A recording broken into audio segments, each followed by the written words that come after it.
होगी होपफुली आप लोगों के लिए फार्मूला याद करने में, या है प्रॉब्लम?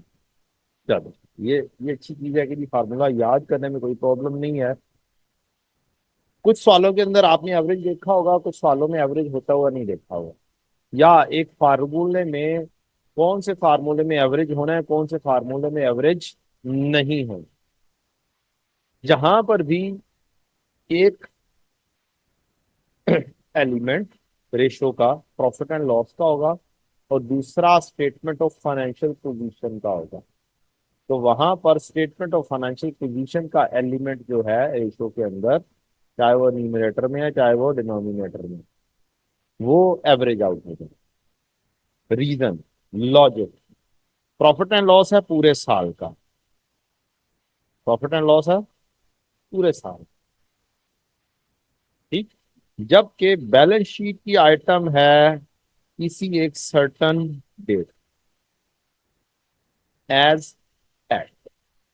तो जब हम उसको एवरेज आउट करते हैं, ये स्टेटमेंट ऑफ फाइनेंशियल पोजीशन की आइटम होगी, ये प्रॉफिट एंड लॉस की आइटम है। तो प्रॉफिट एंड लॉस की आइटम पूरे साल पर मुहित है, साल को रिप्रेजेंट कर रही है, जबकि स्टेटमेंट ऑफ फाइनेंशियल पोजीशन की आइटम एज एट रिप्रेजेंट कर रही है। तो अगर हम इसको ओपनिंग और क्लोजिंग दोनों को ले लें और फिर इसकी एवरेज आउट कर दें, तो ये रिप्रेजेंट कर देगा किसको? Whole year. अब ये like with like, that's why हम क्या कर रहे होते हैं? एवरेज आउट कर रहे होते हैं to make things like with like. For example, आपका रिटर्न ऑन कैपिटल एम्प्लॉयड है, PBIT over capital employed. Capital employed होता है equity plus non current liability. तो यहां पर हमने डेटर, क्या नाम है, कैपिटल एम्प्लॉयड को क्या किया? एवरेज आउट कर। Profit and loss versus profit and loss item है, जीपी रेशियो है, जीपी ओवर सेल्स। कोई आइटम एवरेज आउट नहीं हो रही, दोनों items profit and loss. Current ratio, current asset over current liabilities, कोई एवरेज आउट नहीं हो रही, क्यों? दोनों as at, like with like. तो ये होगी लॉजिक कि हम एवरेज कहां पर कर रहे होते हैं। फार्मूला कैसे याद रखना है? 99.99% फार्मूलाज, बल्कि सारे फार्मूलाज, इनमें मैं जरा एहतियात से काम लेता हूँ। जो प्रॉफिट एंड लॉस की आइटम है वो न्यूमरेटर में होती है, और स्टेटमेंट ऑफ फाइनेंशियल पोजीशन की आइटम डिनोमिनेटर में होती है।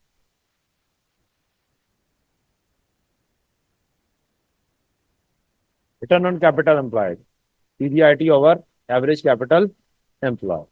तो एक तो कहानी ये हो गई कि प्रॉफिट एंड लॉस की आइटम रेशो के अंदर, रेशो के फार्मूले, डेज के फार्मूले की बात नहीं करते, average debtor days, debtor collection period, creditor payment period, that is days, not the ratio. Ratio के अंदर प्रॉफिट एंड लॉस की आइटम क्या होगी? न्यूमिनेटर में और डिनोमिनेटर में स्टेटमेंट ऑफ फाइनेंशियल पोजीशन की आइटम होगी। कोई फार्मूला सोच लें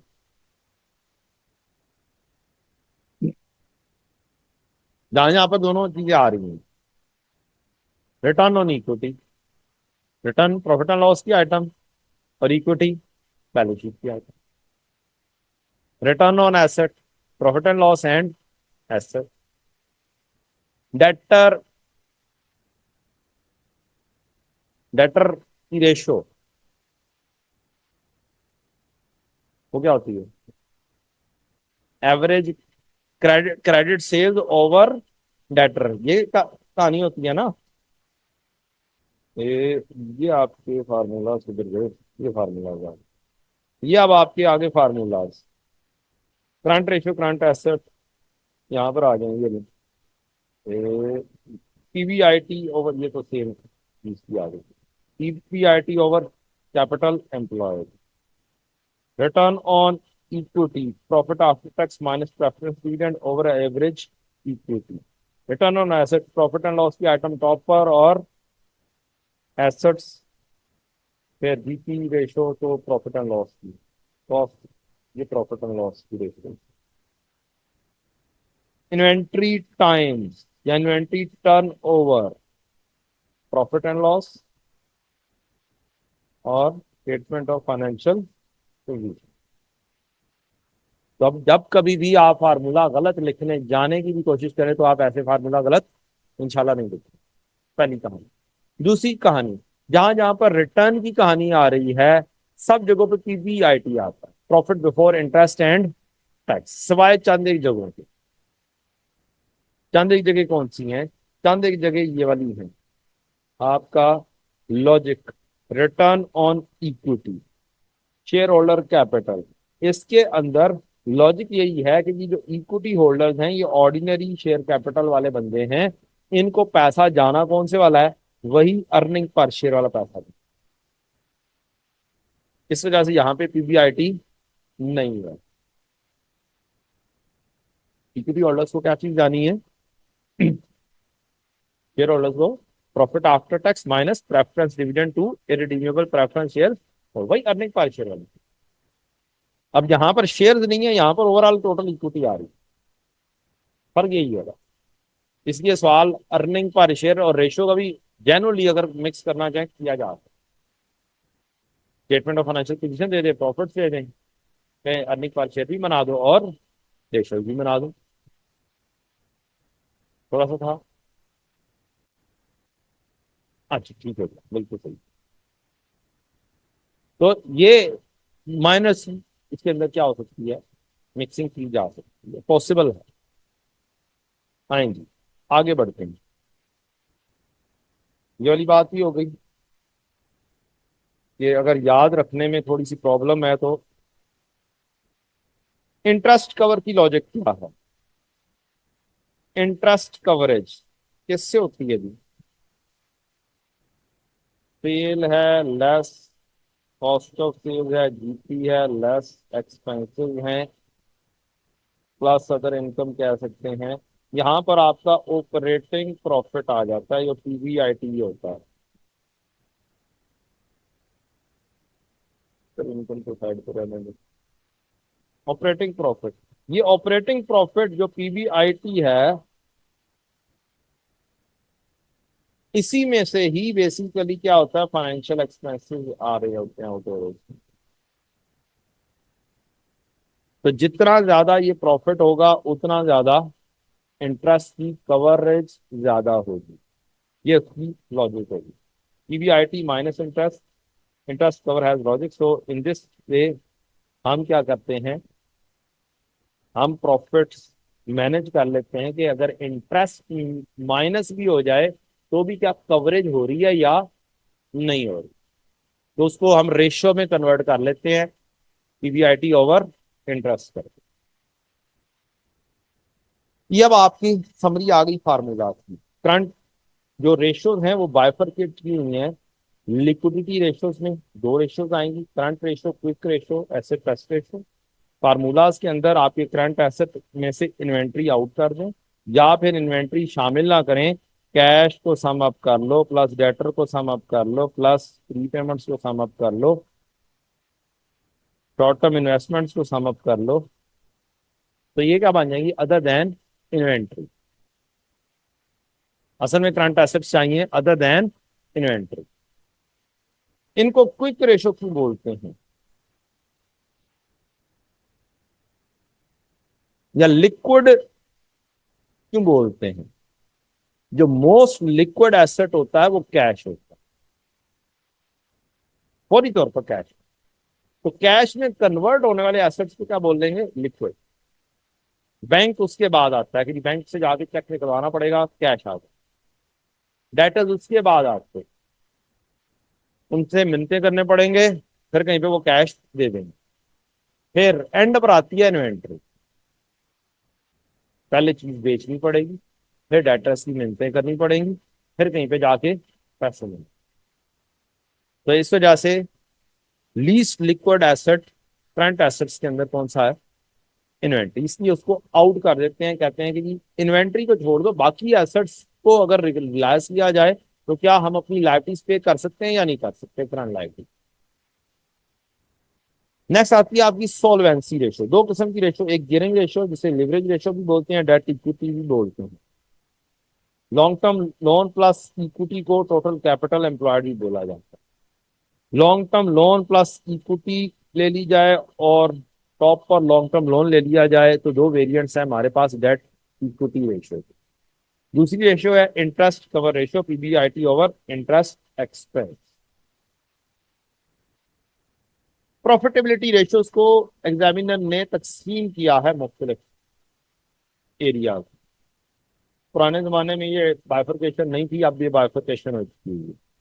पहली बाइफरकेशन है इन्वेस्टर प्रॉफिटेबिलिटी रेशियो, कि अगर इन्वेस्टर्स देख रहे होंगे तो उसमें कौन सी रेशियो देखे। तो इन्वेस्टर्स ने ये वाली रेशियो देखनी है, return on capital employed, return on equity और रिटर्न ऑन एसेट।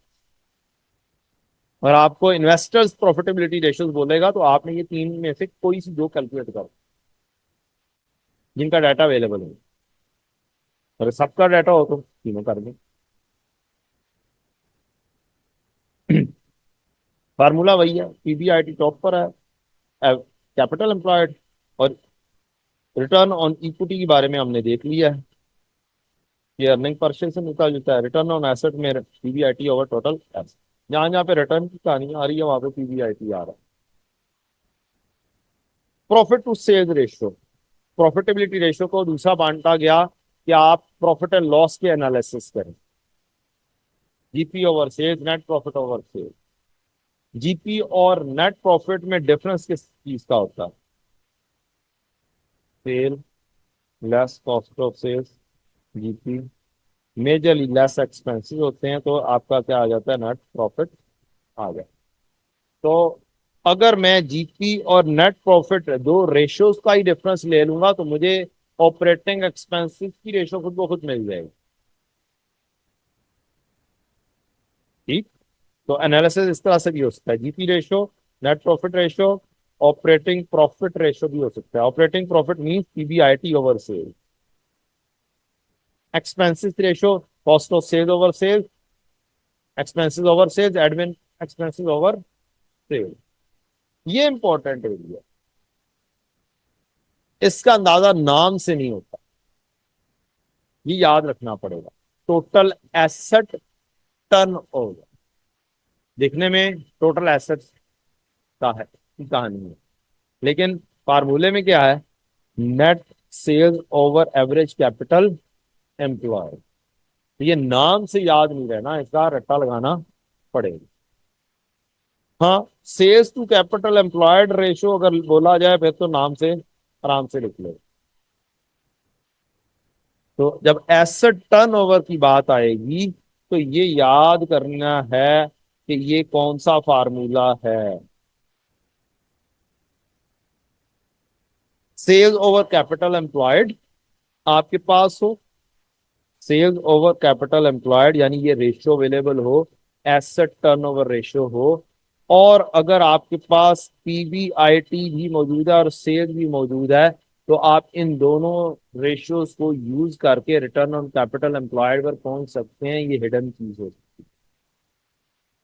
क्या आपके पास पीबीआईटी कैलकुलेट कर मौजूद है, सेल्स भी मौजूद है, और आपके पास एक रेशियो कैलकुलेटेड गिवन की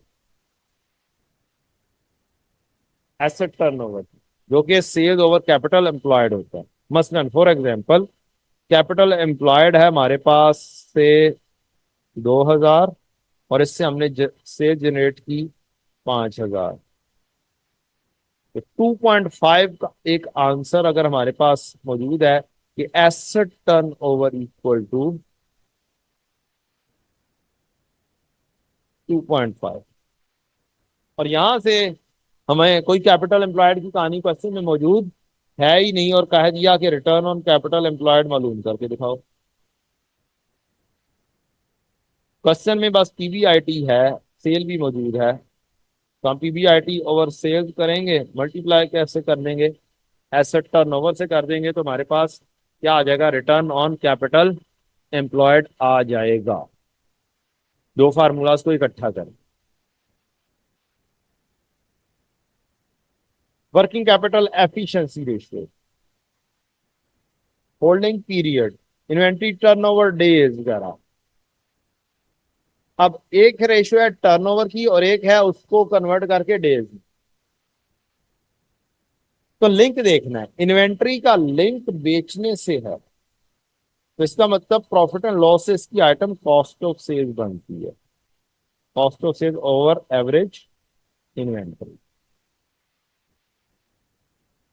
डेटर का लिंक क्रेडिट सेल्स के है से है, तो क्रेडिट सेल्स टॉप पर आएगी और एवरेज डेटर लिखे जाएंगे, तो ये डेटर का टर्न ओवर आ जाए, बताएगा कि एक साल में कितनी दफा हमने सेल जनरेट की, उधार की, how many times we have generated the sale, ये चीज बता। ज्यादा दफा सेल जनरेट करें ये ज्यादा बेहतर है या कम दफा जनरेट करें? जितना ज्यादा दफा सेल जनरेट होगी, सर्कल मुकम्मल होगा, उतना ज्यादा बेहतर है। और जितने कम दिनों में कलेक्शन हो रही है वो बेहतर। तो अगर मैन्युफैक्चरिंग बिजनेस होगा तो अब इन्वेंट्री तीन हिस्सों में टूट जाएगी। Average raw material inventory with respect to raw material consumed आएगा, अगर हम डेज की कहानी डिस्कस कर रहे हैं, तो क्योंकि ये रेसिप्रोकल हो जाता है, 365 से डिवाइड कर देंगे, या फिर अगर मंथ्स में आंसर है तो फिर 12 से डिवाइड करेंगे या मल्टीप्लाई करेंगे, और वीक्स में है तो 52 से, 365 के ऊपर स्टिक नहीं हो जाना। For example, cost of sales आपकी आ रही है 7,000 और इन्वेंट्री आपके पास आ रही है 500, तो आंसर क्या आएगा? कितनी दफा सेल जनरेट की? 14 टाइम्स सेल जनरेट की। अब अगर मैं कहूं कि चेक करना है कितने दिनों में एक दफा सेल जनरेट की, तो मैं 365 से 14 टाइम्स को क्या कर दूंगा? डिवाइड कर दूंगा जी। 26 दिनों में एक दफा सेल हुई, फिर अगले 26 दिनों में अगली सेल हुई, फिर अगले 26 दिनों में उससे अगली सेल हुई, ये चीज बताओ। अब अगर ये डेज में आंसर नहीं दिया हुआ, ये मंथ्स में आंसर दिया हुआ है, तो फिर मैं 365 से डिवाइड नहीं करूंगा, मैं 12 मंथ हैं उनसे डिवाइड करूंगा 14 टाइम्स को, और ये 0.9 समथिंग तो ये आंसर आ जाएगा। ठीक, मंथ के अंदर। इसी तरह से वीक्स में 52 से डिवाइड होगा। Debtor turnover, net credit sales over trade debtor, debtor turnover period इसके उलट हो जाए, क्योंकि जब टाइम्स में आपने डिवाइड करना है, तो ये एक असूल शायद आपको याद होगा मैथ का, 15 को 3/5 एक लिखा हुआ है, तो आपका ये वाला 5 है, ये जंप इन करके कहाँ पे चला जाता है? टॉप पर चला जाता है। तो अगर मेरे यहाँ पर लिखा हुआ है 365 और डिवाइड किया हुआ है cost of sales over average inventory, तो एवरेज इन्वेंटरी क्या चले होगी? टॉप पर चली जाएगी, और फार्मूला तो एवरेज। तो इसको वो क्या नाम है, रेशियो नहीं बोल सकते, जो मैंने पहले बात की थी। ये प्रॉफिट एंड लॉस की आइटम किस पर है? न्यूमिनेटर में टॉप पर, और डिनोमिनेटर की आइटम, बैलेंस शीट की आइटम डिनोमिनेटर। तो इसको ऐसे नहीं बोल सकते, ये डेज की कहानी है, ये रेशो नहीं है। ठीक है। ले जी, अगर आपको सवाल आता है वर्किंग कैपिटल से रिलेटेड, तो आपको सिर्फ एक रेशो कैलकुलेट कर देनी चाहिए, business cycle, operating cycle, means days में सारा काम कर देना चाहिए। डेटर डेज मालूम कर दें, क्रेडिटर डेज मालूम कर दें, और इन्वेंट्री के डेज मालूम कर दें, रूल वही है, इन्वेंट्री की नेचर डेबिट है, डेटर की नेचर भी डेबिट है, और क्रेडिटर्स की नेचर क्रेडिट। जितनी ज्यादा दफा इन्वेंट्री रोल ओवर होगी उतना ज्यादा बेहतर, जितनी ज्यादा दफा डेटर रोल ओवर होगा उतनी ज्यादा, उतना बेहतर। ठीक। और क्रेडिटर उसके उलट, जितनी कम दफा हम पैसे देंगे उतना, हाँ, आपकी मेहरबानी होगी। इसके अंदर हमने अपनी गुडविल भी साथ रखनी है। हमने ये नहीं करना पैसे दे ही ना, बस जेब में रखकर बैठ गए, ऐसा काम नहीं होना। तो एक जो हिस्टोरिकली चलता है या इंडस्ट्री की प्रिवेलिंग होती है, उसको जरूर देखना होता है। इंडस्ट्री में कितने दिनों का क्रेडिट पीरियड चल रहा है। तो अगर इंडस्ट्री के अंदर क्रेडिट पीरियड 60 दिन का चल रहा है और हम अगर 55 दिन कर रहे हैं पेमेंट, तो हम जल्दी पेमेंट कर रहे हैं पेमेंट के हिसाब से। ठीक, ये अच्छी बात नहीं है। हमें 60 दिन कम से कम यूटिलाइज करने चाहिए। 60 से ऊपर थोड़ा सा, 1 2 दिन 3 दिन ऊपर ले जाए, ये बेहतरी की तरफ कहानी क्रेडिटर्स के लिए। लेकिन डेटर्स के लिए यही वाली कहानी, इंडस्ट्री अगर 50 दिन पे चल रही है, हमें उससे जल्दी रिकवरी करनी है, उतना ज्यादा क्या है हम एफिशिएंट होंगे। ग्रोथ इन सेल्स अगर देखनी हो तो फार्मूला है करंट ईयर की सेल माइनस लास्ट ईयर की सेल ओवर लास्ट। यही तरीकाकार आपका हॉरिजॉन्टल एनालिसिस का भी है। सेल देखनी है current year minus last year divide by last year, base year जिसको बोलते। और वर्टिकल एनालिसिस अगर आपने करना है तो एक बेस 100% वाली यूज करेंगे, मैक्सिमम बेस। बैलेंस शीट की बेस होगी टोटल इक्विटी एंड लायबिलिटी या फिर टोटल एसेट, और प्रॉफिट एंड लॉस की बेस होगी सेल। हर एक को सेल्स की रेशो पे बना देंगे वर्टिकल एनालिसिस में। अब बात आती है कौन सी चीज बेहतर है और कौन सी चीज आइडियल है, कौन सी चीज आइडियल नहीं है। तो आइडियली करंट रेशो 2:1 है, क्विक रेशो 1:1 है, debtor ratio, gearing ratio, debt ratio sorry gearing ratio, जितना बर्डन लोन का हो कम उतना ही बेहतर है। इंटरेस्ट कवर रेशो, जितना ज्यादा प्रॉफिट आपके इंटरेस्ट को कवरेज दे रहा है उतना ज्यादा बेहतर है, तो हायर इज बेटर।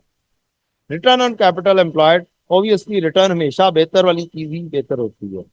रिटर्न बेहतर होगा तो हायर बेहतर होगा, नेट प्रॉफिट ज्यादा होगा बेहतर है, ग्रॉस प्रॉफिट ज्यादा हो बेहतर है।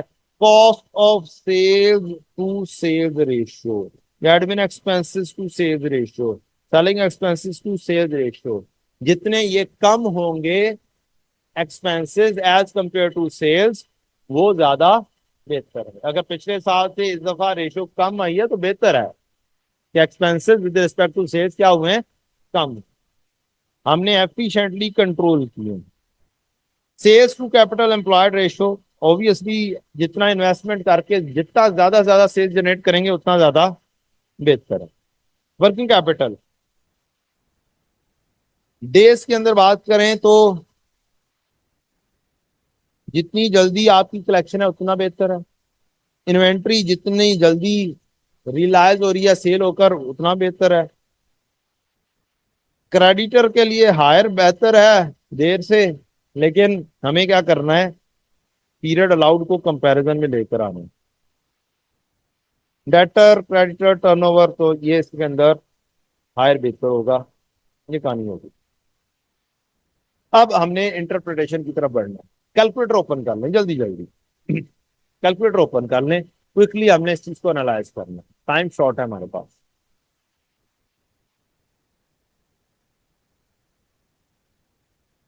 ओरिजिनल रेशो थी, करंट एसेट थे 2 और करंट लायबिलिटीज थी 1, रेशो क्या बन गई 2:1। अब हमने देखना है कि हमारी रेशो इंक्रीज कैसे हो सकती है। अगर मैं करंट एसेट्स को 2500 कर दूं और करंट लायबिलिटीज को चेंज ना करूं, सेम रखूं, तो क्या होगा, मेरी रेशो बढ़ जाएगी 2.5 वाली। ऑन अदर हैंड मैं ये जो है करंट एसेट्स इसको चेंज ना करूं, सेम रहने दूं, किसको चेंज करूं, लाइबिलिटीज को कम कर दूं, क्या रेशियो बढ़ेगी या नहीं। तो यहां से रूल बना, अगर मेरा न्यूमरेटर बढ़ रहा होगा या मेरा डिनोमिनेटर कम हो रहा होगा या दोनों हो रहे होंगे, तो फिर क्या होगा, मेरी रेशियो इंक्रीज करेगी। ये अगर आपका अच्छा कॉन्सेप्ट, आप इंटरप्रिटेशन खुद कर सकते हैं। कम कैसे होगी, मेरी एग्जिस्टिंग रेशियो थी 2:1। अगर मैं करंट एसेट्स को कम कर दूं, लाइबिलिटीज को चेंज ना किया जाए, मेरी रेशियो क्या हो जाएगी, कम। और अगर मैं करंट लाइबिलिटीज को इंक्रीज कर दूं, तो भी मेरी रेशियो क्या हो जाएगी, कम। तो यहां से ये पता चला कि न्यूमरेटर अगर कम हो या डिनोमिनेटर ज्यादा हो तो रेशियो क्या होगी, डिक्रीज होगी। शॉर्ट बनाते हैं इसका रूल को, एक शॉर्ट रूल बनाते हैं। रेशियो इंक्रीज होने की रीजन न्यूमरेटर के हिसाब से अगर देखा जाए, न्यूमरेटर जो है इसका रेशियो के साथ डायरेक्ट रिलेशन।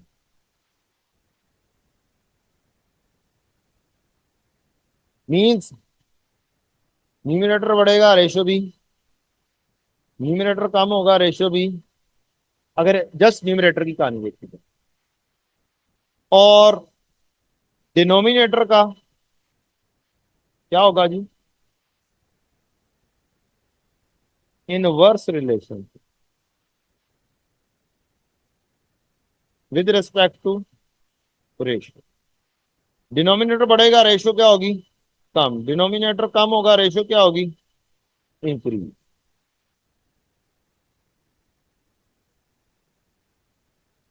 ठीक। अब आपको बस ये चीज अंडरस्टैंड होनी चाहिए, कब रेशियो इंक्रीज होगी, कब रेशियो डिक्रीज होगी।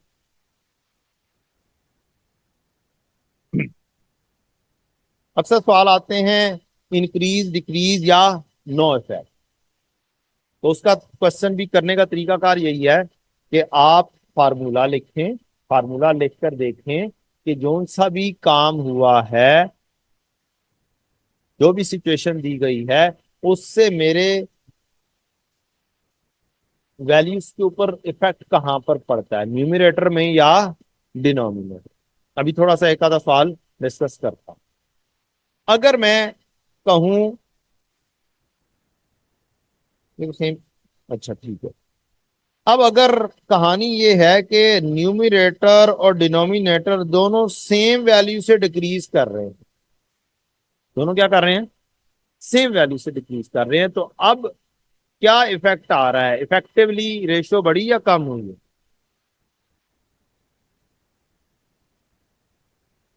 बढ़ गई है।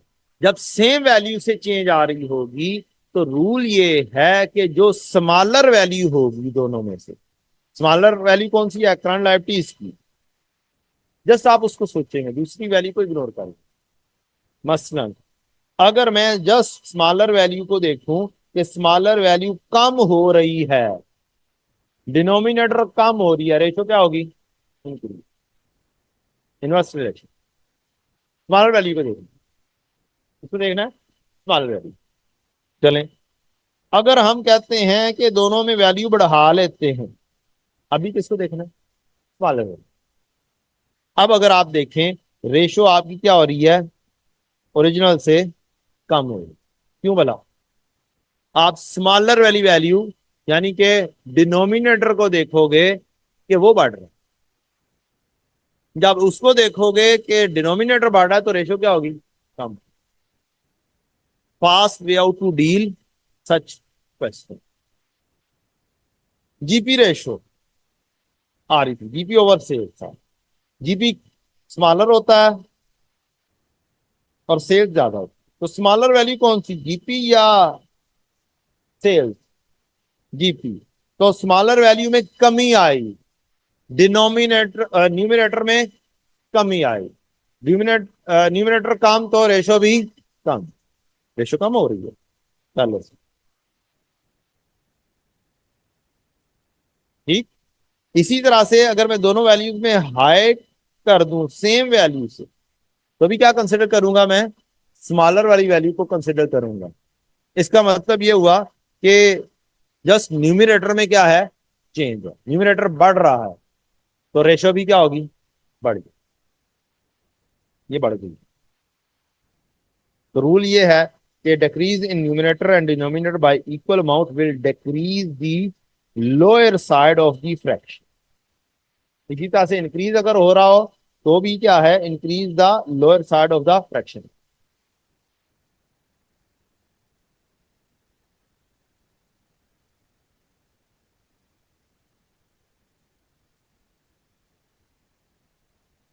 इंटरप्रिटेशन कैसे करें, इसी की बेसिस पे इंक्रीज डिक्रीज देख लिया, तरीकाकार क्या होगा इंटरप्रेट करने का।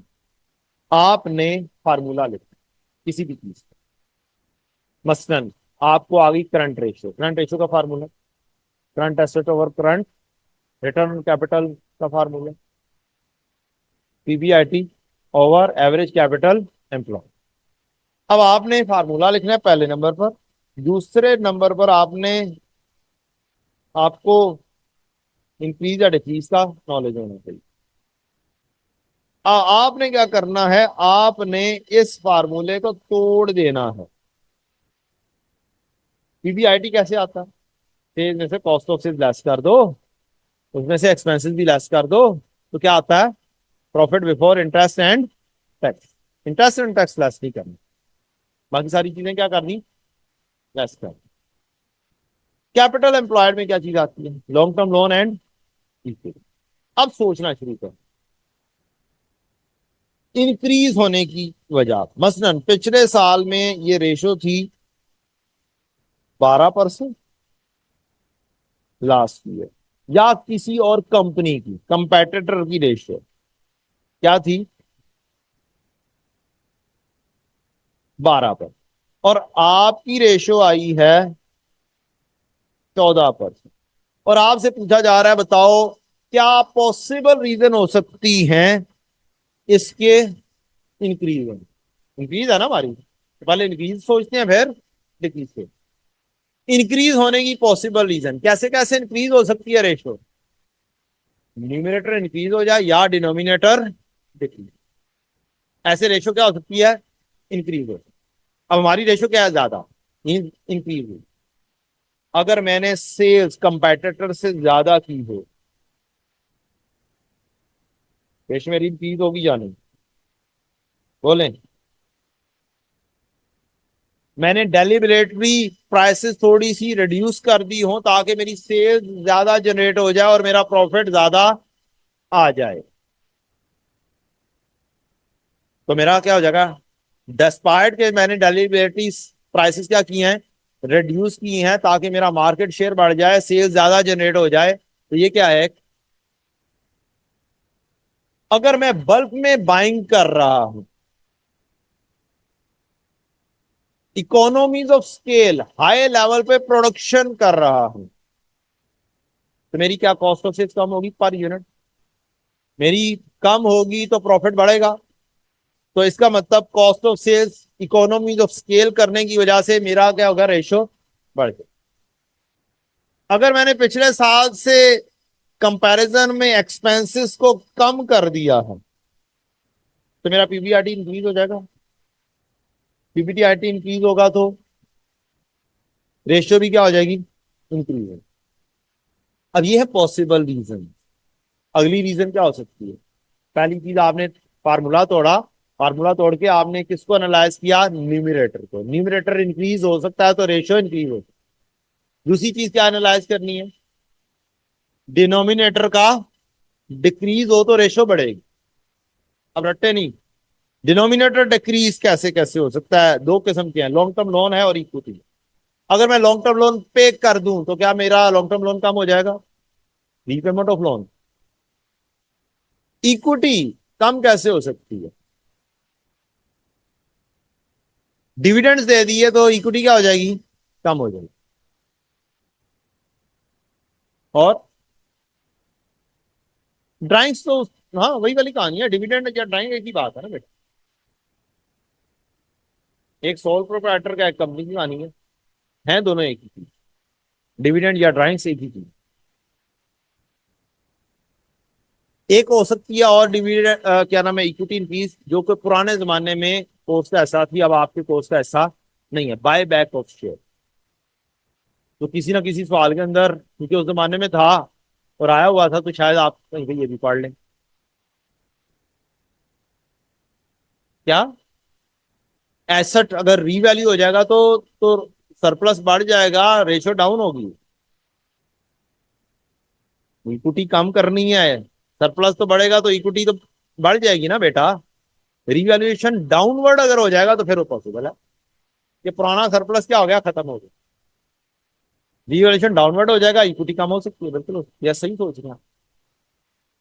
अब आप ये सारी चीजें खुद सोच रहे हो, पेपर में क्वेश्चन जब मौजूद होगा, और एक तरह का क्वेश्चन है कि पॉसिबल रीजन लिखो, दूसरा क्वेश्चन है एक्चुअल चीज गिवन है, ट्रिगर कर कर इन 5 चीजों में से, 6 चीजों में से कोई एक या दो, फिर उन चीजों को चूज करना होगा कि इनमें सारी चीजों में से कौन सी चीज बन रही है जिसकी वजह से मेरी रेशो क्या है, इंक्रीज। अब डिक्रीज के ऊपर आ जाओ। मेरी रेशो 14% की बजाय क्या है, 12% से भी कम है। मेरी रेशो 10%। अब मेरी रेशो कम, पिछले साल से कम या कंपेटिटर से कम। कम होने की रीजन, न्यूमिनेटर कम हो, डिनोमिनेटर ज्यादा हो। न्यूमिनेटर कम कैसे होगा, ये क्या होगा?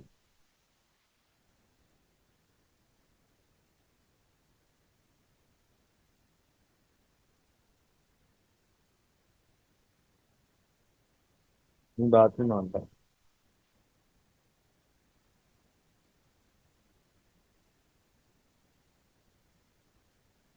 हक क्या लगता है?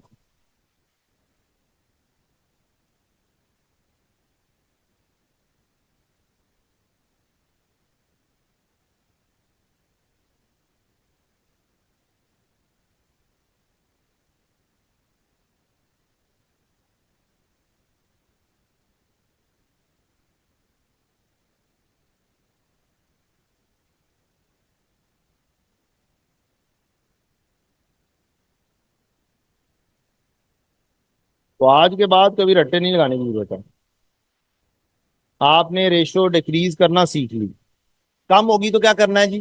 न्यूमिनेटर या तो कम हो या डिनोमिनेटर हाई हो। अब न्यूमिनेटर कम होने की रीजन, सेल्स कम जनरेट हुई, आपने प्राइसेस कम कर दी, लेकिन सेल उस तरह की जनरेट नहीं हो पाई, उससे प्रॉफिट वो नहीं हो पाया, आपने मार्जिन कम कर दिया। आप दूसरी साइड पे ले जाओ, सेम लॉजिक है कि आपने डिस्काउंट ऑफर लगाया लेकिन उससे सेल्स ज्यादा जनरेट होगी, प्रॉफिट ज्यादा हो गया। ये कौन सी रीजन हो गई लॉजिक बढ़ने की? आपने मार्जिन रिड्यूस कर दिया, सेल कम, प्राइस कम करने की वजह से आपका मार्जिन रिड्यूस कर दिया, जिसकी वजह से प्रॉफिट क्या हो गया, कम हो गया। ये एक ही बेस है, उसके ऊपर दूसरी लॉजिक आ। अब अगर आपने लॉजिकल आंसर किया है, it means you will get the marks. और अगर पंजाबी चीज जिन्होंने कहते हैं चवली मार छड़ी है, मींस वहां पे लॉजिक बनती नहीं थी, रट्टा लगा के गए हुए थे, तो फिर क्या होगा? फिर उसने कहना जनाब आपको बिल्कुल भी नहीं आता जो आप ये वाली लॉजिक लिख रहे हैं। तो वहां पे दिमाग हाजिर नाजिर रख के आंसर क्रिएट को करना है। एक चीज ट्रिगर ही नहीं हो रही, बन ही नहीं रही, आप वो लिख दोगे तो क्या होगा? एग्जामिनर बुरा मनाएगा कि नहीं? किसने तो रट्टे लगाए हुए हैं, इसको कॉन्सेप्ट नहीं पता। कॉस्ट ऑफ सेल्स अगर बढ़ जाए, आप मार्केट में न्यू हैं, जब मार्केट में न्यू होते हैं तो क्या होता है? आपकी बाइंग पावर वो स्ट्रॉन्ग पावर नहीं होती। आप मार्केट में न्यू हैं, आप बल्क बाय नहीं कर सकते जिसकी वजह से आपको प्राइस ज्यादा पड़ रही है। नंबर दो, आप मार्केट में न्यू हैं, आपको अच्छे सप्लायर्स का पता नहीं है जिसकी वजह से आपकी कॉस्ट क्या है, ज्यादा है। आप इकोनॉमीज ऑफ स्केल के ऊपर काम नहीं कर पा रहे जिसकी वजह से आपकी कॉस्ट ज्यादा है। आप मार्केट में न्यू हैं, अभी उतने एफिशिएंट नहीं है, आपके एक्सपेंडिचर्स ज्यादा हैं। आपके एसेट्स नए हैं, न्यू हैं, जिसकी वजह से डेप्रिसिएशन एक्सपेंस क्या है, ज्यादा है। एक्सपेंसेस ज्यादा है, एक्सपेंसेस ज्यादा है, रेशो कम है। अब अगली कहानी हो गई, आपने ये चीजें सीख ली, अब अच्छे अल्फाज सिर्फ और सिर्फ पढ़ने 2-3 दफा, वो भी आपको अच्छे अल्फाज भी देंगे इंशाल्लाह। ले जी, ये अच्छे अल्फाज, better quality, perception, branding, enabling it to charge more for its product, जिसकी वजह से सेल क्या हो रही है, ज्यादा। कॉस्ट ऑफ सेल्स के कम होने की reason, due to efficient production techniques और economies of scale, thereby have lower cost. Expenses के कम होना, efficient operating expenses manage, long term loan का कम होना, लो गियरिंग रेशियो अगर होगी, इसका मतलब क्या है, एक रेशो का दूसरी रेशो के साथ लिंक ही होगा।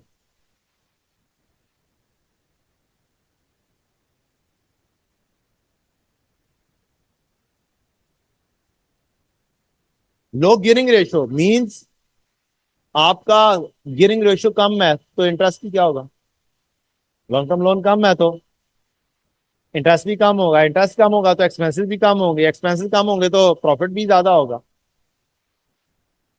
ठीक। Equity lower as compare to competitor, अगर कंपेटिटर से आपकी इक्विटी कम है तो आपकी रेशियो क्या होगी, ज्यादा होगी। अब इसके उलट है, better quality, perception, branding, enabling to charge more for its products, sale down है तो आप इसके उलट कर रहे हो, आपकी क्वालिटी बेटर नहीं है। चीज वही है, आपने इसके उलट लिखना, ऑपोजिट लिखना। Purchase of raw material at higher, not better quality, inferior quality, गलती से लिखा गया है। Purchase of raw material at higher prices, inability to obtain economies of scale, जिससे कॉस्ट से ज्यादा होगी। Inefficient operating expenses, high gearing ratio, higher as compare to competitor. Current ratio में आ गई, करंट रेशियो को तोड़ोगे कितने चीजें, करंट एसेट्स में कौन कौन सी चीज, debtor, debtor, inventory, cash and bank, majorly ये चीजें। प्री पेमेंट्स हो सकती हैं होने को, लेकिन मेजर चीज कौन सी होती है, 3 चीजें होती है मेजर। शॉर्ट टर्म इन्वेस्टमेंट हो सकती है किसी क्वेश्चन के अंदर, लेकिन ज्यादातर कौन सी चीज, डेटर, इन्वेंट्री और कैश एंड बैंक। और लाइबिलिटीज में शॉर्ट टर्म लोन और क्रेडिट कार्ड, ये ज्यादा मेजर चीजें हैं जिनके ऊपर आप कर सकते हो। अब इसका लिंक, इसका मतलब है क्या हो सकता है, इन्वेंट्री टर्न ओवर के साथ। अगर मेरा इन्वेंट्री टर्न ओवर ज्यादा हो, इसका मतलब क्या होगा, जल्दी सेल हो जाती है, इसका मतलब क्या होगा, इन्वेंट्री कम मेंटेन हो रही है। इन्वेंट्री कम मेंटेन हो रही है तो रेशो क्या हो सकती है, कम हो सकती है। डेटर्स जल्दी कलेक्ट हो रहे हैं, इसका मतलब डेटर्स क्या होंगे, कम होंगे। कम होने का मतलब न्यूमिनेटर कम, न्यूमिनेटर कम तो करंट रेशो कम। तो अब दो रेशोस की लिंकिंग भी हो सकती है, एक रेशो से दूसरी रेशो को लिंक करके सोच लो। क्रेडिटर को देर से पे कर रहे हो तो क्रेडिटर ज्यादा होंगे, ज्यादा पाइल अप हो रहे होंगे। जब ज्यादा पाइल अप हो रहे होंगे तो रेशो कम हो जाएगी करंट रेशो, इसके ऑपोजिट करके सोच लो। इन्वेंट्री आपसे बिक नहीं रही, कम दफा डेट इन्वेंट्री टर्नओवर कम है, मीन इन्वेंट्री पाइल अप हो रही है, आपसे बिक नहीं रही है, स्टैंड कर रही है करंट एसेट्स में, रेशो बढ़ जाएगी। डेटर्स का कलेक्शन पीरियड डिले कर दिया आपने, सेल को बूस्ट करने के लिए आपने उनको क्या किया है, एक्सटेंडेड क्रेडिट पीरियड दे दिया, मींस डेटर ज्यादा हो जाएंगे। डेटर ज्यादा हो जाएंगे तो रेशो भी, करंट रेशो ज्यादा हो जाएंगे, न्यूमिनेटर ज्यादा। कैश एंड बैंक होल्ड करके रखा हुआ है, एक साइड पे लोन मौजूद है, दूसरी साइड पे कैश मौजूद है, ठीक। तो ये मुख्तलिफ किस्म की रीजन, सोचने की बात है। आप आराम से पेपर में बैठ के क्वेश्चन को देख के इंशाल्लाह सोच लें, प्रोवाइडेड तरीका आता हो। तरीका वही है, इंक्रीज और डिक्रीज। चलें देखते हैं, एनालिसिस करते हैं। कॉम्बिनेशन ऑफ रेशियोज, कौन कौन सी रेशियोज को कंबाइन कर देंगे, तो तीन कॉम्बिनेशन हैं, जीपी रेशो और नेट प्रॉफिट रेशो। इसको कंबाइन करके बनाया करेंगे। इससे आपको इन दोनों को कंपेयर करने से एक्सपेंसिव रेशो मिलेगी, एक्सपेंसिव में एफिशिएंट है या इनएफिशिएंट है। दूसरी return on capital employed, return on asset, या इन दो को कंबाइन करेंगे, या return on capital employed and return on equity को कंबाइन करेंगे। इससे आपको अदर इंफॉर्मेशन ऑफ लोन मिलेगी, छुपा हुआ लोन मिल सकता है। कैपिटल एम्प्लॉयड में क्या क्या कुछ आता है, long term loan and equity, long term loan and equity. और इक्विटी में सिर्फ इक्विटी, शेयर कैपिटल सिर्फ और सिर्फ मेजरली सिर्फ इक्विटी। तो इसका मतलब डिफरेंस किसका मिलेगा, लोन का डिफरेंस मिलेगा, ठीक। इसी तरीके से रिटर्न ऑन कैपिटल एम्प्लॉयड और रिटर्न ऑन एसेट्स में करंट लायबिलिटीज का डिफरेंस मिलेगा, टोटल एसेट्स। और अगर रिटर्न ऑन कैपिटल एम्प्लॉयड और return on non current asset हो तो फिर वर्किंग कैपिटल का डिफरेंस मिलेगा, current assets and current liabilities दोनों। Non current assets, equity, long term loan, current liability, ये चीज आ गई कैपिटल एम्प्लॉय। दूसरी साइड पे रिटर्न ऑन एसेट आ गया ये, तो डिफरेंस इसका रह गया current liability, done. On other hand return on capital employed ये है, और रिटर्न ऑन इक्विटी सिर्फ ये है, तो डिफरेंस किसका आएगा, लॉन्ग टर्म लोन।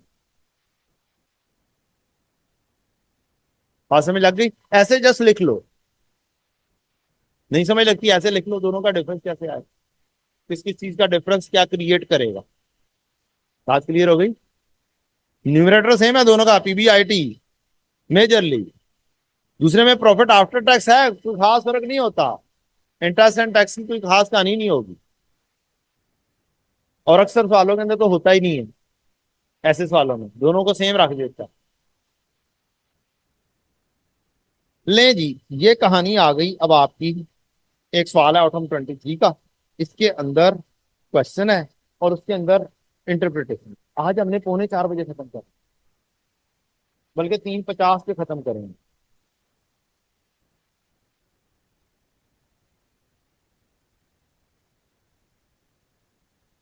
मैंने कहा ऐसे मिस आके बैठ जाएंगी, फिर मुझे छोड़ना पड़ेगा, काम दरमियान में पूरा रह जाएगा। लें जी, new outlet was inaugurated, the cost of purchasing the outlet was financed through another long term loan from a bank। क्या नया लोन लेने से डेट इक्विटी रेशियो चेंज होगी, डेट ज्यादा हो जाएगा, रेशियो क्या होगी, कम होगी। तो ये एक रीजन आ गई कि हमने लोन लिया था, अगर हमने इसमें डेट इक्विटी रेशियो मालूम करनी है और पॉसिबल रीजंस की बात की है, तो जो ट्रिगर हो रही है वो उठा के लिखनी है, जो क्वेश्चन में मौजूद है। और रेशियोज कौन कौन सी कैलकुलेट करनी थी, return on capital employed, operating profit, interest cover. Interest cover से भी लॉन्ग टर्म लोन का ताल्लुक बनता है ना, इंटरेस्ट ज्यादा हो जाएगा, तो ये आराम से लोन लिख सकते हो। Sale prices at the new outlet are kept lower to attract customer. अब इसको दोनों अंदाज से बताया है। अब अगर आपकी ग्रॉस प्रॉफिट मार्जिन ज्यादा हो गया है, तो आप इसी चीज को कहोगे कि सेल प्राइसेस लो की थी, मार्केट मार्जिन क्या हो गया, ज्यादा ज्यादा सेल हो गई, जिससे की वजह से जीपी नहीं, जीपी के ऊपर इफेक्ट नहीं आएगा, नेट प्रॉफिट के ऊपर इफेक्ट आएगा। जीपी मार्जिन तो कम ही होगा। क्या होगा, जब आपने प्राइसेस लो कर दी, कॉस्ट ऑफ सेल्स तो वही है, तो इसका मतलब है जीपी रेशो कम हो जाएगी। हाँ, ओवरऑल सेल्स ज्यादा होने की वजह से, प्रॉफिट बढ़ने की वजह से नेट प्रॉफिट बढ़ सकता है, मार्जिन कम हो जाएगा, जीपी रेशो कम हो जाएगी।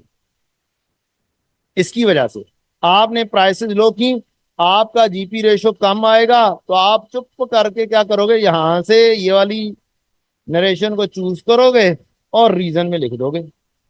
Despite an increase in sales promotional activities, the sale at the new outlet were below expectation, but are expected to increase from next year.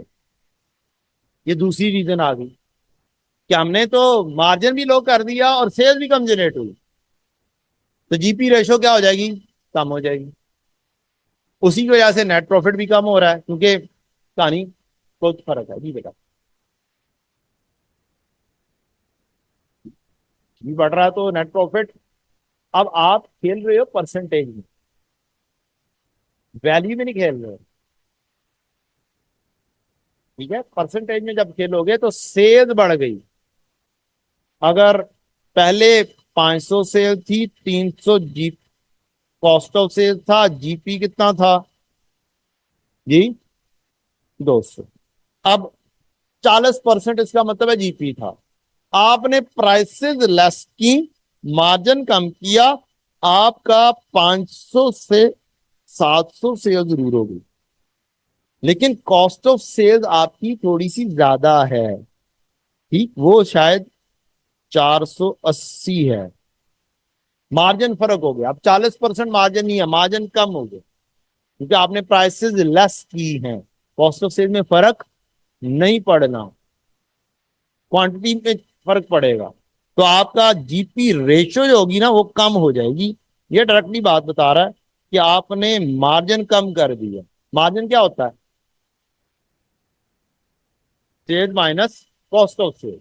CM में को छोड़ दें, अगर सीएम में कोई पढ़ रहा हो वो कंट्रीब्यूशन मार्जिन थोड़ा सा डिफरेंट कहानी आ जाएगी, ठीक है। तो अब हम पढ़ रहे हैं फाइनेंशियल अकाउंटिंग, तो मैंने फाइनेंशियल अकाउंटिंग में रहे, जब सीएमए में होंगे तो फिर सीएमए की बात होगी। Despite increase in sales promotion, अब सेल कम जनरेट हुई, सेल कम जनरेट होने से एक तो मार्जिन भी कम किया और सेल भी जनरेट नहीं हुई, तो इसका मतलब क्या होगा, जीपी तो कम होगा परसेंटेज का। तो जीपी के कम होने की रीजन ये हो जाएगी। ऑपरेटिंग प्रॉफिट मार्जिन भी क्या हो जाएगा, शायद कम हो जाएगा, जीपी कम है तो क्या चांसेस ऑपरेटिंग प्रॉफिट मार्जिन भी कम हो गया होगा। Return on capital employed, PBIT कम होगा तो शायद ये भी कम हो गया। तो बहुत सारी चीजें आप फिट इन कर सकते हैं, एक ही रीजन, लेकिन चूज यहां से करनी है। अब वो वाला काम नहीं कर सकते कि हम हर चीज लिख दें और उसमें से चूज कर कर लिखें, जब रीजनिंग खुद बताएंगे। Inventory at the new outlet was build up by utilising liquid funds available with WL and the extended credit facility from the supplier. Supplier से उधार ले लिया और जो हमने कैश था वो भी यूज कर दिया है, मींस कैश कम हो जाएगा, कैश कम होगा, करंट एसेट्स कम होंगे। दूसरी साइड पर हमने सप्लायर से उधार ले लिया, तो सप्लायर ज्यादा, करंट लायबिलिटीज ज्यादा, करंट लायबिलिटीज ज्यादा होने से भी क्या होगी, रेशो कम होगी, ठीक।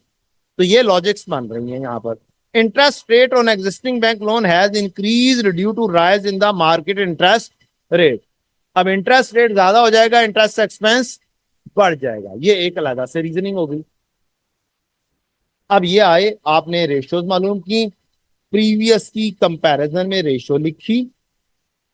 अब हमारा जीपी क्या हुआ है, कम, हमने चुप करके वो प्राइसेस वाला एक पॉसिबल रीजन लिख दिया। यहां पर क्या लिखा हुआ था, keep in view the key event during the year, provide possible reason for the variation in the computed a about. अब रेशो कितनी है, लगभग 8-9 रेशोज हैं, कैलकुलेशन के 6 मार्क्स, यानी कि तकरीबन हर रेशो के कैलकुलेशन के 0.75 मार्क्स, और 9 आपने क्या करने हैं, मार्क्स अचीव करने हैं पॉसिबल रीजन लिस्ट के। अब 9 मार्क्स अचीव करने के लिए आपको क्या करना पड़ेगा, थोड़ी सी तो मेहनत करनी पड़ेगी, थोड़ी सी तो लॉजिकल सोचना पड़ेगा। अब 9 में से इसका मतलब ये हुआ हर रेशो के अंदर अगर आप एक एक रीजन लिख दो तो मोस्ट प्रोबेबली आपका तकरीबन काम हो जाए, एक या दो, दो से ज्यादा जाने की जरूरत नहीं। 9 में से कोई 8-9 मार्क्स हासिल हो जाएंगे इंशाल्लाह। बाद का तो वन पॉसिबल रीजन की बात लिख देता है। अब यहां पर ऑपरेटिंग प्रॉफिट मार्जिन में कई ट्रिगर हो रहे थे, सेल प्राइस भी लेस हुई है। आप ये भी लिख सकते हो, ऊपर जो लिखी है रीजन सेम यहां पर भी अप्लाई हो रही है। reduce sale prices at new outlet, increase depreciation expense due to inauguration of the new outlet, depreciation expense का बढ़ जाना, increase in sales due to new outlet, the sales at the new outlet but below expectation। अब यहां पर बहुत ढेर सारी है, लेकिन आई कैप के आंसर में पॉसिबल रीजन ज्यादा लिखी होती हैं ताकि आप सीख सको। आपको दो दो लिख दी कानी,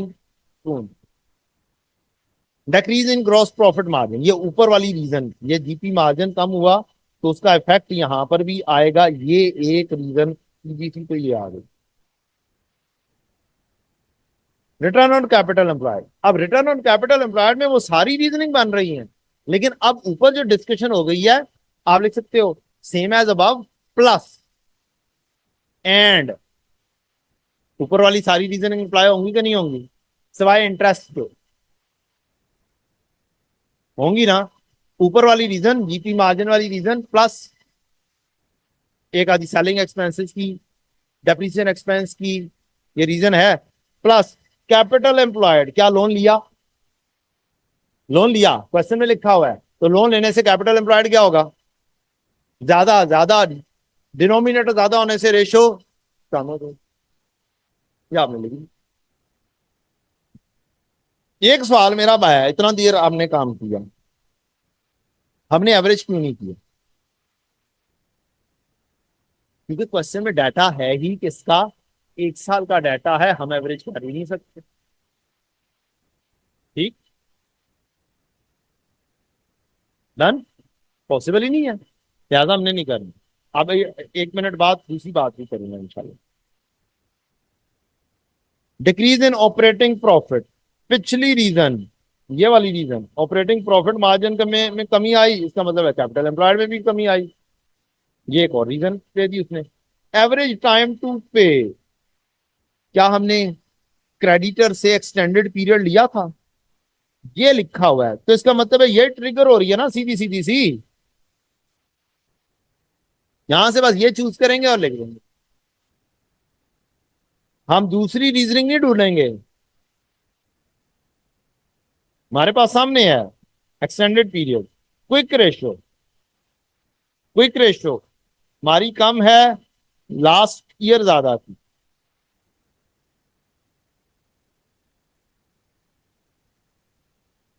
क्या हमने कैश भी यूटिलाइज कर लिया है, जब कैश यूटिलाइज कर लिया तो करंट एसेट्स कम हो गए, जब करंट एसेट कम हो गए तो क्विक रेशियो भी कम हो गई, कम हो गई ना, तो वो अब आप कैश की यूटिलाइजेशन का लिख देंगे यहां से उठा के। अब स्पेसिफिक है, अब जेनेरिक जनरल बिल्कुल नहीं लिख सकते, अब स्पेसिफिक पिन पॉइंट उठाने हैं और वहां से ढूंढने और लिखने, और अगर रट्टा लगाया होगा तो फिर क्या करोगे, फिर वो तो भूले होंगे ना, और फिर एक चीज फिट भी नहीं बैठ रही, उसे फिट इन कर दो। हाँ हाँ, और क्या है, हो ही नहीं रही। Interest rate on existing bank loan, interest ज्यादा हो रहा होगा, इंटरेस्ट कवर रेशियो भी बनानी थी, इंटरेस्ट कवर, अब जब इंटरेस्ट ज्यादा होगा तो रेशियो कम हो जाएगी, 2.5 टाइम्स 17.5 टाइम्स। एक तो इंटरेस्ट एक्सपेंस का इंटरेस्ट रेट ज्यादा हुआ, दूसरे लोन ज्यादा ले लिया तो इंटरेस्ट ज्यादा हो गया। Asset turnover, net sales over, ये वो रहा है जो मैंने कहा था रट्टा लगाना, asset turnover, sales over capital employ, तो ये भी कम हो रहा है। इसके अंदर वो वाली रीजन है फिट इन होगी, क्या आपने सेल प्राइसेस तो की हैं लेकिन आपको एक्सपेक्टेशन उतनी हासिल नहीं, तो ये वाला सवाल हो गया जिसके अंदर आपको देख के लिखना था। इस सवाल के अंदर 2 साल हैं, ये बताएं जल्दी जल्दी, टाइम बहुत शॉर्ट है। 2 ईयर हैं और आपको compute the following ratio for 16 and 17 दोनों सालों का बोला गया है। क्या अब एवरेज पॉसिबल है? एक साल की पॉसिबल है, दूसरे साल की पॉसिबल नहीं, लिहाजा आप दोनों सालों की एवरेज नहीं करें। लाइक विद लाइक चलना। क्या बोल रहा हूं मैं? एक साल का एवरेज पॉसिबल है, दूसरे साल का एवरेज पॉसिबल नहीं है, तो जब आप दोनों सालों को एक ही हिसाब से कैलकुलेशन में लेकर आओगे, अब एवरेज दोनों सालों की नहीं करोगे। एक और सवाल, ये सवाल है, इसके अंदर रिक्वायरमेंट कुछ और ही है। कहता है compute the relevant ratios for SL and TR to assess the company seems to give more incentive to its customer to pay on time. अब रीजनिंग को सोचकर देखना है, ढूंढना है कौन सी रेशियो बनेगी। कस्टमर को पे ऑन टाइम, जल्दी करो देर से करो, कौन सी रेशियो? डेटर कलेक्शन पीरियड या debtor turnover? Avail extended credit term from the supplier, creditor का पीरियड या credit turnover? Be more efficient in the use of capital, return on capital employed? Keep lower selling prices to gain the market share, GP ratio, net profit ratio? Have better liquidity position, quick ratio, current ratio, quick ratio दोनों? Have higher ability to convert its asset into profit, return on asset? control operating expenses over control operating expenses more efficiently, expenses ratio, expenses to sales ratio, या फिर GP ratio, net profit दोनों का difference? Have higher ability to raise bank loan in future, debt equity ratio and plus interest cover ratio भी कर सकते। तो ये अब सोचना था रिवर्स बैक।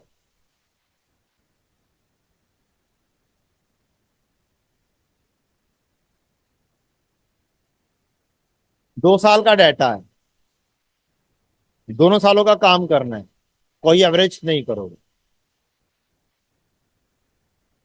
3 साल का डाटा है, 2 सालों का काम करना, क्या दोनों सालों की एवरेज पॉसिबल है? दोनों सालों की एवरेज पॉसिबल है, दोनों सालों की एवरेज करो। लॉजिक में लग गई? किस क्वेश्चन में होना है, किस क्वेश्चन में नहीं होना? अब दोनों सालों में एवरेज करेंगे। ये हो गई रेशो की कहानी, दी एंड। 2 सवाल इस तरह के जो सवाल होते हैं, ये वाले इंक्रीज डिक्रीज और नो फैक्टर, इसके अंदर भी वही लॉजिक है इस्तेमाल है। इंक्रीज या डिक्रीज का फार्मूला लिखो, फार्मूला लिख के चेक करो कि जो क्वेश्चन लिखा हुआ है, मसलन ये है, cost formula for inventory from weighted average to 5, और प्राइसेस चेंजेस गालिबन इंक्रीज हो रही थी। हाँ, आपने अज्यूम करना है कि fair value cost increase over time. तो फाइफो मेथड, अगर हम कॉस्ट फार्मूला इन्वेंट्री एवरेज से फाइफो पर जाएं, तो फिर कहानी कुछ ये होगी बेटा कि प्राइसेस इंक्रीज कर रही हैं और एवरेज है ये,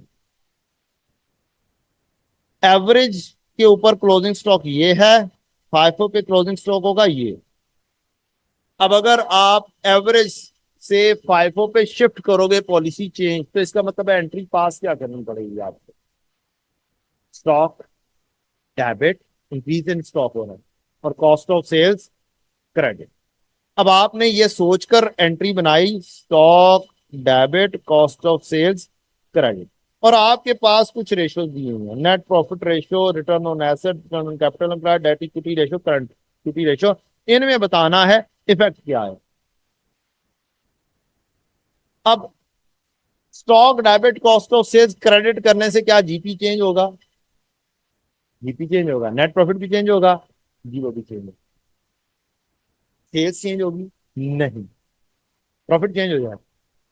अब प्रॉफिट बढ़ जाएगा, सेल्स वहीं पे ही रहेगी। इसका मतलब है न्यूमिनेटर क्या हो रहा है, इंक्रीज। न्यूमिनेटर इंक्रीज होने से रेशो बढ़ेगी या कम होगी, ये वाली ratio, net profit to sales ratio. Numerator बढ़ने से रेशो बढ़ जाएगी।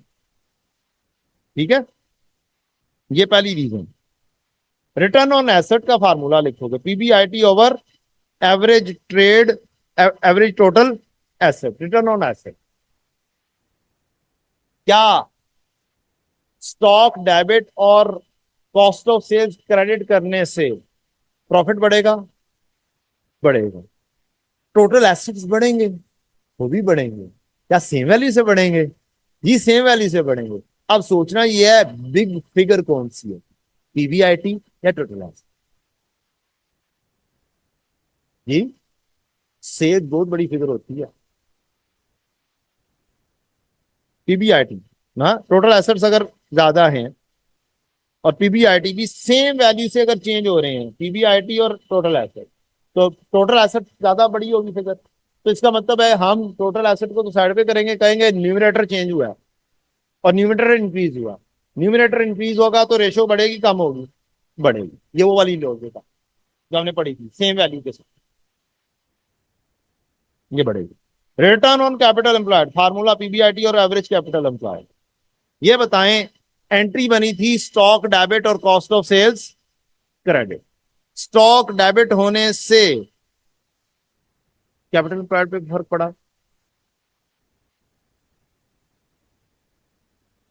कैपिटल एम्प्लॉयड पे फर्क, कॉस्ट ऑफ सेल्स के क्रेडिट होने से पीबीआईटी बढ़ेगा। कैपिटल एम्प्लॉयड भी कह सकते हैं बढ़ेगा, due to profit increase, capital employed भी इंक्रीज, सेम वैल्यू से बढ़ेगा ना, बढ़ जाएगा सेम वैल्यू से। बड़ी फिगर कौन सी, कैपिटल एम्प्लॉयड बड़ी फिगर होगी, पीबीआईटी छोटी फिगर होगी। मान सके वही वाला रूल, सेम वैल्यू से जब चीज बढ़ रही है तो फिर स्मॉलर वाली वैल्यू क्या होगी, वो ट्रिगर करेगी और फिर उसकी वजह से ये भी लॉजिक वही वाली बन गई, इंक्रीज। अगली एंट्री डेट इक्विटी रेशो, आपकी एंट्री है cost of sales, stock debit और cost of sales credit. Debt के ऊपर कोई फर्क, इक्विटी के ऊपर कोई फर्क पड़ेगा, इक्विटी इंक्रीज हो जाएगी। इक्विटी क्या हो जाएगी, प्रॉफिट बढ़ने से इक्विटी इंक्रीज हो जाएगी। तो फिर अगर डिनोमिनेटर इंक्रीज आ जाए तो रेशो क्या होगी, कम नहीं। देखो कम, ऐसे सोचना है और ऐसे लिख देना है। अगले ने इंक्रीज डिक्रीज नो इफेक्ट की कहानी पूछी है बस, और आंसर भी पूरा डिक्रीज नहीं लिखना, आपने टॉप पर लिखना है I is equal to increase, B equal to decrease, N is equal to no effect. और आई डी और एन के साथ आंसर को लिखना, बार बार ना लिख रहे हो सारा, डिक्रीज लिखते लिखते ही टाइम लग जाए। ठीक है जी। करंट रेशियो, क्या स्टॉक डेबिट होने से करंट एसेट बढ़ेंगे, करंट लायबिलिटीज पे कोई चेंज नहीं। इसका मतलब है न्यूमरेटर इंक्रीज हुआ तो रेशो इंक्रीज हो जाएगी। ये मैंने एक सवाल का एक हिस्सा डिस्कस किया है, ये सबसे टफ था जो एग्जामिनर कमेंट्स के हिसाब से था। इसी तरह से एक आधा और सवाल भी है, वो ये वाला है। मैंने सारी रीजनिंग नीचे कोशिश की या लिख दी हुई है, दो चीजों को यहाँ पे डिस्कस किया होगा, बाकी चीजें आंसर में मौजूद है। दो चीजों को डिटेल में डिस्कस किया हुआ। ठीक है जी, तो इसको देख लीजिएगा। 3:32 हो गए, क्या कहते हैं जी। कैश फ्लो रह गया हमारा, क्या, ऊंची बोलो। हाँ जी बेटा, वो करवा दें, डायरेक्ट का प्रॉब्लम तो है ही कोई नहीं, वो तो बायां हाथ की खेल है आपके लिए। कैश फ्लो में आ जाएं जी। डायरेक्ट मेथड में प्रॉब्लम आती है तो डायरेक्ट मेथड में बेटा, ओ आ जाओ लेजर्स, आ जाओ, किधर गए। और मैं तो इतनी ढेर सारी चीजें आपके लिए ले आया हूं।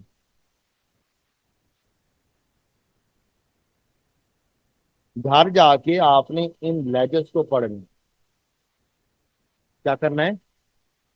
ये लेजर्स जब आप पढ़ेंगे तो आपकी पूरे कोर्स की रिवीजन होगी, क्योंकि कैश फ्लो के अंदर IS 20 भी आता है, 36 भी आता है, 40 भी आता है, हर चीज आती है। तो इसमें खास तौर पे इन्वेस्टमेंट प्रॉपर्टी और उन सब की चीजें डील की हुई हैं। ये 1 नंबर एंट्री है, नीचे जाके एंट्री लिखती हैं। ये 21 नंबर एंट्री है। ठीक, खुद सोचना है एंट्री क्या है। Retained earning debit, share capital, credit. नीचे जाएंगे एंट्रीज भी लिखी हुई मिलेंगी। ये मेथड हो जाएगा आपका इनडायरेक्ट मेथड के लिए। मसला तो डायरेक्ट मेथड देगा। मसला किसका है? बच्चों को डायरेक्ट मेथड का है। तो बेटा डायरेक्ट मेथड के अंदर वो वाले अकाउंट लाजमी हो जाते हैं जो हम इनडायरेक्ट मेथड में नहीं बना। इन्वेंट्री का, डेटर का, क्रेडिटर का और एक्सपेंसिव, एक्रूड एक्सपेंस। अब करना क्या है? डेटर्स का जब आप अकाउंट बना रहे होंगे तो ये ग्रॉस बनाना है। ठीक, आपको क्वेश्चन के अंदर भले कहा हो कि 60% सेल्स ऑन क्रेडिट है, उसके ऊपर ध्यान नहीं देना, उसको कहना थैंक यू वेरी मच, एक एडजस्टमेंट हो गई। आपने जो टोटल सेल्स क्वेश्चन में है कैश प्लस क्रेडिट जो प्रॉफिट एंड लॉस में लिखी हुई है उसको डेबिट कर दो। डेटर डेबिट और सेल्स क्रेडिट, ये तस्वर करना है पूरी की पूरी सेल्स क्या है? उधार की। रीजन उधार की सेल प्लस कैश सेल इकट्ठी करोगे तो अल्टीमेटली कैश आ जाएगा कि नहीं आएगा? हमें तो कैश रिसीट फ्रॉम कस्टमर चाहिए। अगली एंट्रीज, आपके पास क्वेश्चन में बैड डेट आ रहे होंगे, नॉन कैश एडजस्टमेंट। अब ये बैड डेट जो है, फर्ज करें ये 200 के हैं, ये बैड डेट कौन से एक्सपेंस में मौजूद होंगे? Selling expenses. कहां पर? नॉन कैश है। आप क्या करेंगे? जब आप एक्सपेंसिस बनाओगे, प्रॉफिट एंड लॉस से एक्सपेंसिस देख के लिखोगे, admin expenses, selling expenses, distribution expenses, other expense. अब आपने इन एक्सपेंसेस में से नॉन कैश एक्सपेंसेस को आउट कर, क्या अल्फाज बोल रहा हूं? एक्सपेंसेस में से नॉन कैश एक्सपेंसेस को आउट करना है। नॉन कैश एक्सपेंसेस होते कौन से?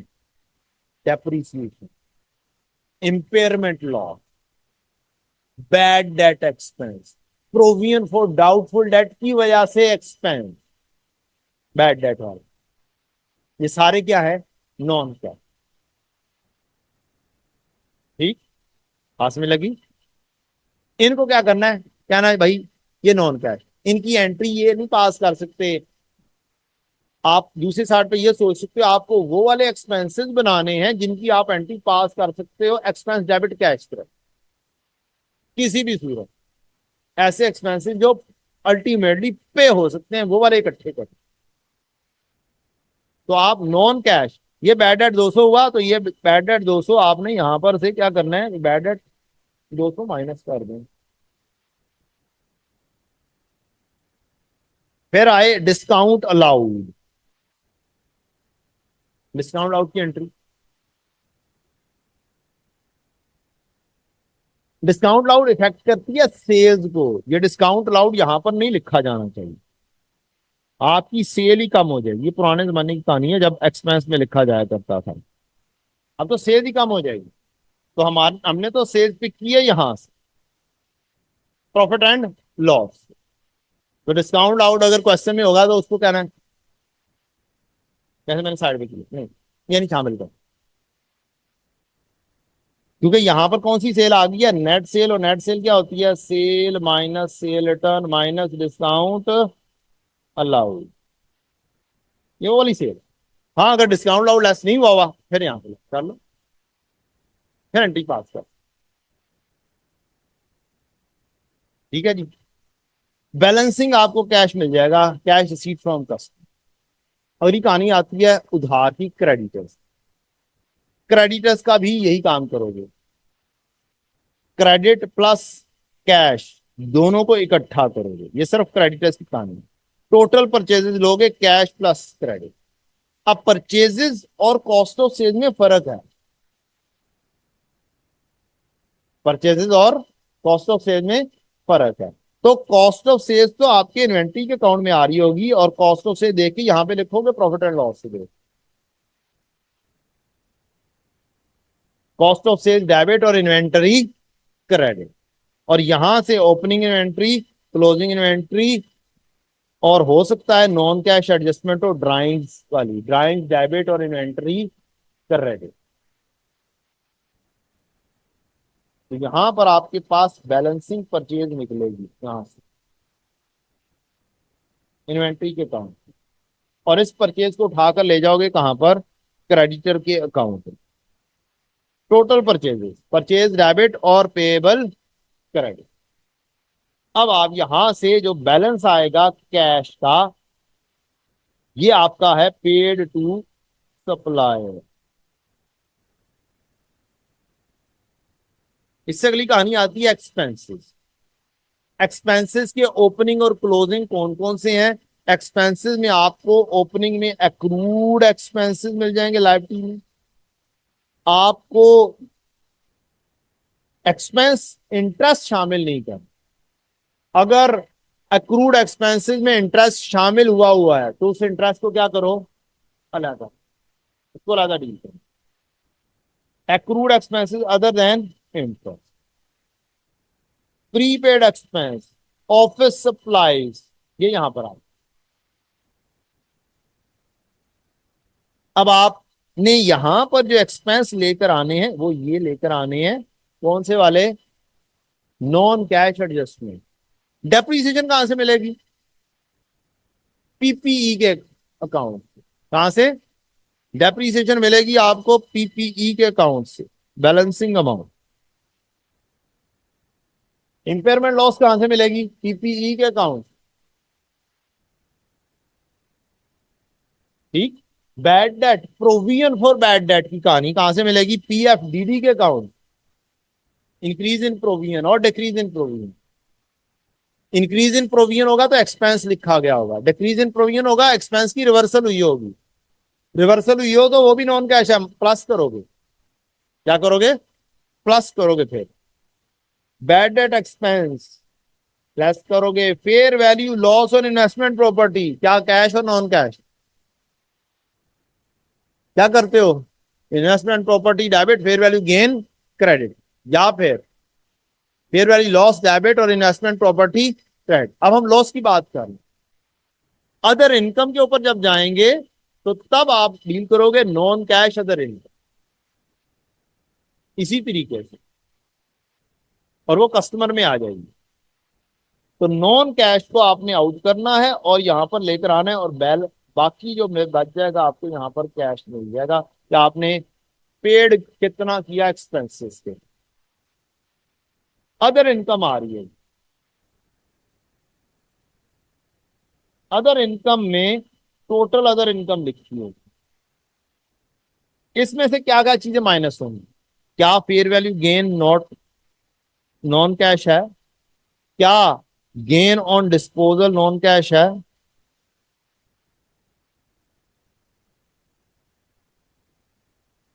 रिवर्सल ऑफ इंपेयरमेंट भी, रिवर्सल ऑफ इंपेयरमेंट अगर अदर इनकम में लिखी हुई है तो।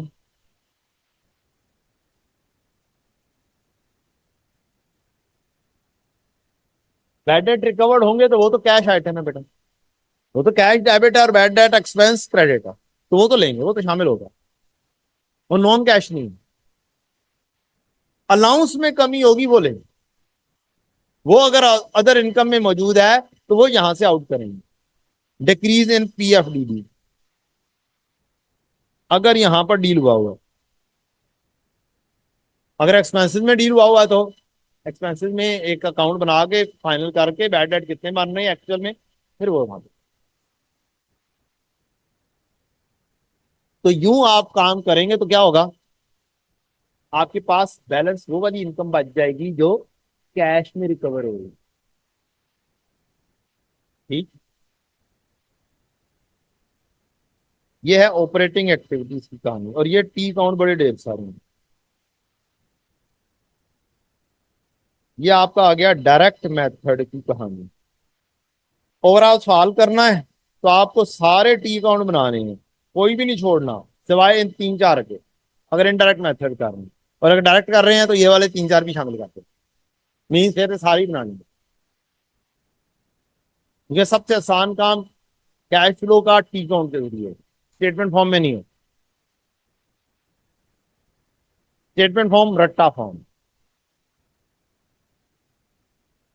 ये नहीं जनाब, टेंशन क्यों लेते हैं। इनडायरेक्ट का फॉर्मेट, इनडायरेक्ट के फॉर्मेट में तो बेटा 100% चीजें आ गई। अब अगर कोई बात नहीं भी हो सकेगी तो कल सुबह कर दूंगा, ये उससे ज्यादा इंपॉर्टेंट बात। इंटरनेट का फॉर्मेट कल कर दूंगा, क्योंकि बस 5 मिनट रहते हैं। ठीक है, कल सुबह आते साथ जल्दी टाइम पे आ जाइएगा, मैं भी इंशाल्लाह टाइम पे आ जाऊंगा। और फिर क्या करेंगे, डील कर लेंगे। एक बड़ी इंपॉर्टेंट चीज है, प्रोविजन फॉर बैड डेट को डील कैसे करना है, या बैड डेट को डील कैसे करना है। बहुत सारे लोग क्या करते हैं, डेटर्स को नेट लेते हैं। क्या करते हैं, डेटर्स को नेट लेते हैं, मास लीज लेते हैं। मैं भी एक जमाने में क्या किया करता था, नेट डेटर्स को लेते थे हम, बैड डेट की एडजस्टमेंट को, प्रोविजन की एडजस्टमेंट को खा जाया करते। लेकिन फिर आ गई आपकी आई टी की बुक 2023 में। मुझे उससे पहले भी पता था कि ये इंडस्ट्री में प्रिवेल ये नहीं करता, इंडस्ट्री में प्रिवेल क्या करता है, बैड डेट की एडजस्टमेंट को लेना हो। फिर किसी अच्छे बंदे ने कहा कि पहला method, change in gross receivable must be use in exam when ever relevant information is available in the question.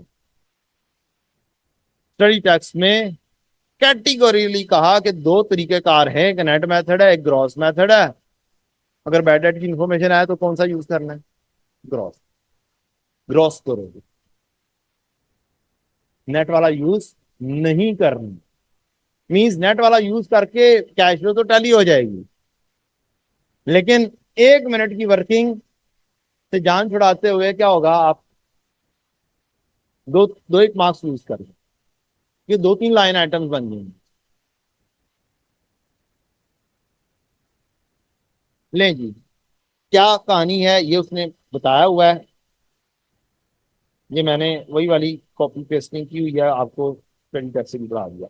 तरीकाकार क्या है, आपके पास ग्रॉस रिसीवेबल है, आपके पास अलाउंस है, आपके पास नेट रिसीवेबल है। स्टेटमेंट ऑफ फाइनेंशियल पोजीशन में आपको ना अक्सर नेट रिसीवेबल दिए होते हैं, साथ प्रोविजन दिए होती है, तो आपको ग्रॉस तक पहुंचना होता है। तो आप वर्किंग बनाओगे gross, P F D D और नेट। आपके पास नेट अगर मौजूद है, मसलन 2 सालों के नेट, एक 500 दिया हुआ है, एक 700 दिया हुआ है, और कहा हुआ है कि प्रोविजन की परसेंटेज 5% है, तो इसका मतलब ये 100 है और ये 95 है। जस्ट क्या करो, डिवाइड कर दो। क्या करो, जस्ट डिवाइड कर दो, 500 तकसीम 0.95, 100% तो पहुंच जाओगे।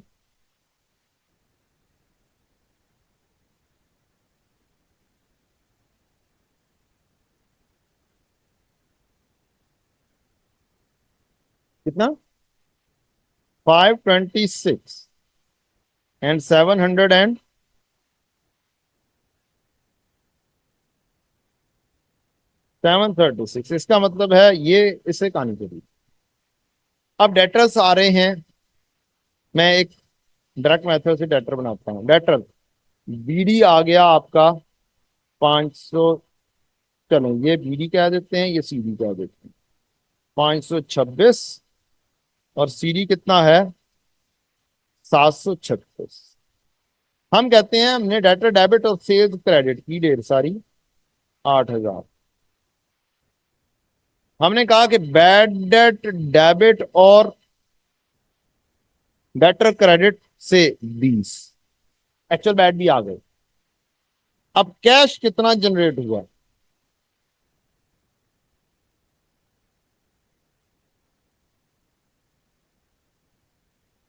Triple seven zero.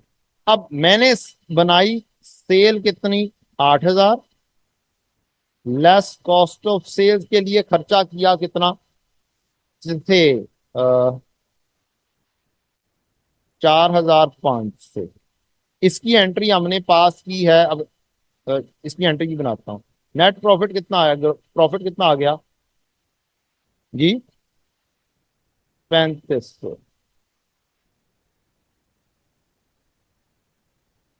टाइम क्या होगा? बस 1 2 मिनट रह गए। 3500। बैड डेट कितने हैं? 20 के। पीएफ डीडी की वजह से बैड डेट कितने हैं? 26 से 36। 26 36। तो एक्सपेंस कितना है? 10 का। नेट प्रॉफिट कितना होगा? कितना? 3470। अब मेरे पास कैश का अकाउंट में कैश डेबिट हो रहा है कितना? 7770। और कैश क्रेडिट हो रहा है एक्सपेंसेस का 45। नेट कैश इंक्रीज आई है मेरे पास कितनी बला? 33270। अब हम इनडायरेक्ट मेथड से देखते हैं कैसे सॉल्व होगा। मैं पीबीआईटी से शुरू करूंगा। पीबीआईटी मेरे पास आया है 3470। 3470। इसमें मैं ऐड कर दूंगा एक्चुअल बैड कितने? 20। इसमें ऐड कर दूंगा पीएफ डीडी की वजह से एक्सपेंस कितना? 10। फिर मैं वर्किंग कैपिटल चेंजेस करूंगा। वर्किंग कैपिटल चेंजेस में फार्मूला आपने इस्तेमाल करना है डेटर के लिए, opening minus bad debt minus closing. ठीक। ओपनिंग कितने थे debtor? Opening debtor 526। Bad debt थे 20 और क्लोजिंग थे 736। 526 माइनस 20। 526 - 20 माइनस 536 क्या वैल्यू आएगी जी? -30। चेक करें जरा। 3470 +30 -30 क्या 3470 आंसर आया? क्या यही वाला का आंसर 3270 था? 3470 था? 3270 था। यहाँ पर फिर कैलकुलेशन सही नहीं हुई। 3500 में से 30 लेस किया तो 3470। 3470 bad debt. Bad debt opening 526 minus bad debt minus 536। नहीं यार, 30 नहीं आता, कुछ और आता है।